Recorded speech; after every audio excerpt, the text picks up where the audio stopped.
welcome back, folks, welcome back.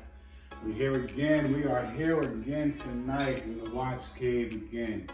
Tonight, like I told you, I'm bringing you cheap burgers of the week. Last song we taped, I talked about Old Overholt. Tonight, we're gonna crack Old Overholt and see what he's talking about.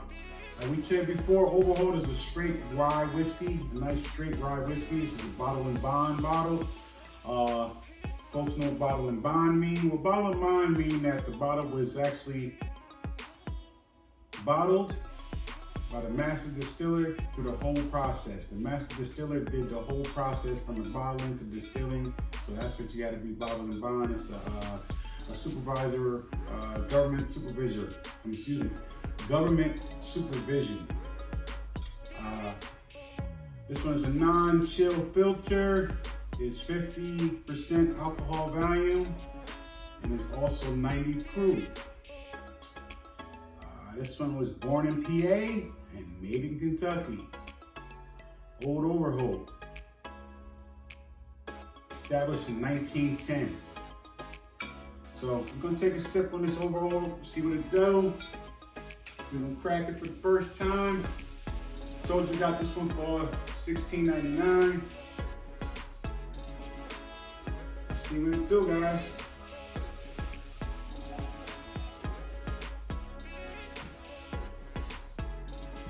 Bourbon and Cigars, last podcast. Old Overholt. Overholt is poured. Let's see. Like I said, it's a straight rye whiskey. It's a single distilled, single season, and it's aged for 4 years. Aged 4 years. 100 proof straight rye whiskey. Overholt, Old Overholt. Let's try it out. See how the nose is.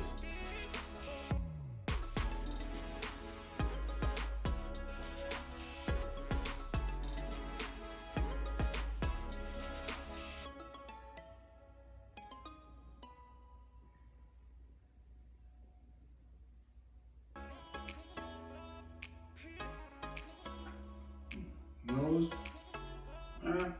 we're getting a lot of oak. We're getting a lot of oak. Nothing too sweet, you know. We do get a little sweetness out there. The color is decent. I mean, for a $16.99 bottle, can't go wrong. Let's see how the taste is, the alcohol. Let's go, 100 proof, Old Overholt, let's taste it.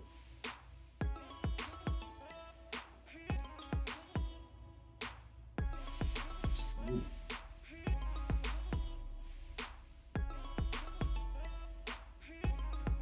Got a lot of spice in the beginning, but it went away quick.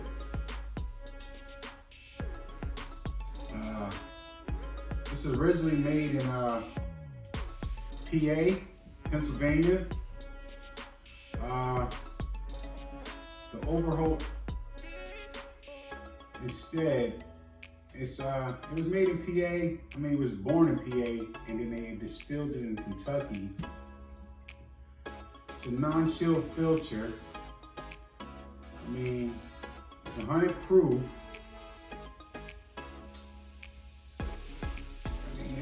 Let me get another one on it.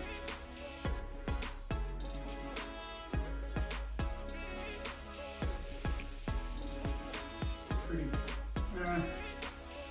I mean, for the $16, can't go wrong with that one. It ain't that bad. It's a lot of alcohol. It's 100 proof.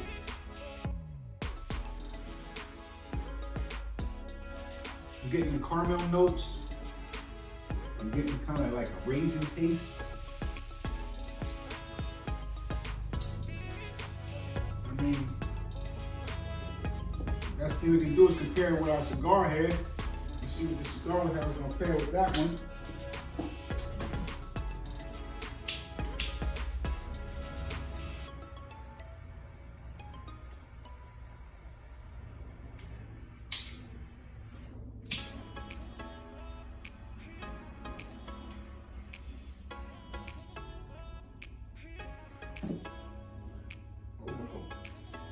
so good. Back at it, we back at it. So we have the Overholt. We're gonna pour another cup of the Overholt. So far the Overholt is pretty damn good. I ain't gonna front. It's tasty, it's tasty. It's got nice notes in it. Originally, Overholt was born in the western Pennsylvania. This is one of the oldest bottle and bond. It was bottled and bond in 1897. So this is like one of the first bottle and bonds when the bottle and bond law was coming out. So this guy been around for a while. He's been around for a while. Let's take another sip on this one. It's definitely a nice one. It's definitely decent. I mean, for the price point at $16.99 and being the oldest bottle and bond distilled whiskey, 1897, and for $16.99, Overholt, salute. Hats off to you, Overholt. Old Overholt. Awesome, awesome. So if you have any comments about having an Overholt, if you had Overholt before, let me know how you liked it. Are you pleased with it? Is it something that you would buy again? I mean, for $16.99, this can be a nice mixer. Plus, the proof is 100 over. I mean, 100 proof. So you can do some nice mixtures with this one. You can actually make a nice whiskey sours, maybe you know, whiskey and coke with this. Maybe it's not that bad with the proof being high enough to not water it down. I mean, you don't drink it neat. We can try with some ice to see exactly if it bring out some more flavors on that one. It definitely goes well with the cigar. Overholt, old Overholt. I mean, so hit that like button, hit that subscribe. If you're interested in leaving comments about this, let me know what you like to drink. If you got some comments you want me to actually, some bourbons you might want to review, want me to review, maybe even we can do a blind taste test with an Overholt and a good bottle, a nice $100 bottle. We do a blind taste test. We get a couple folks in here and some little bourbon drinkers and actually see can Overholt stand up to a McKinnon? Can Overholt stand up to a Elijah Craig? Can an Overholt stand up to a Mitchell's, a Smokehouse? I mean, we see what it do. I mean, it's not a bad bourbon.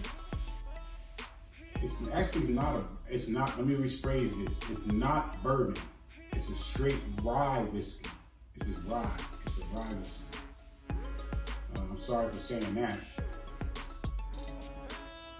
This is a single distiller. It comes from one distiller. One season, single season. And it's aged for 4 years. Overholt, old Overholt. Pretty decent. Pretty decent. No complaints here. Try it out. Old Overholt. But other than that, folks, how's everybody doing today? Today is September 15th. It's my mother's birthday out there, folks. Happy birthday, Mom. You know? Just trying to enjoy it. I mean, we're enjoying this bourbon life. We just exploring the bourbon life. We did some nice picks yesterday. I picked up a bottle of Widow Jane yesterday, the Lucky 13. My wife picked me up a bottle of the Henry McKinnon 10 year. So, I mean, we got that, she picked up the Lucky 13. I picked up the Lucky 13 yesterday. We're gonna bust him down and see how he do. Also picked up, it's over there, the McKinnon. She picked me the McKinnon up. I've been hearing a lot of different things about the Widow Jane. Some folks say it's decent. Some folks say it's good. Some folks say it's not worth the $99. Well, I got it for the $94, so I saved about $5. I mean, it's a 13-year-old blended from 3 different distills. You got, I think, from maybe Indiana, Kentucky. What was it? Indiana, Kentucky.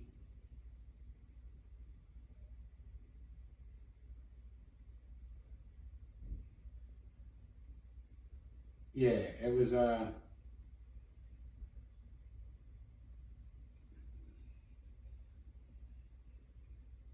they supposedly used the water out of the Rosedale mine.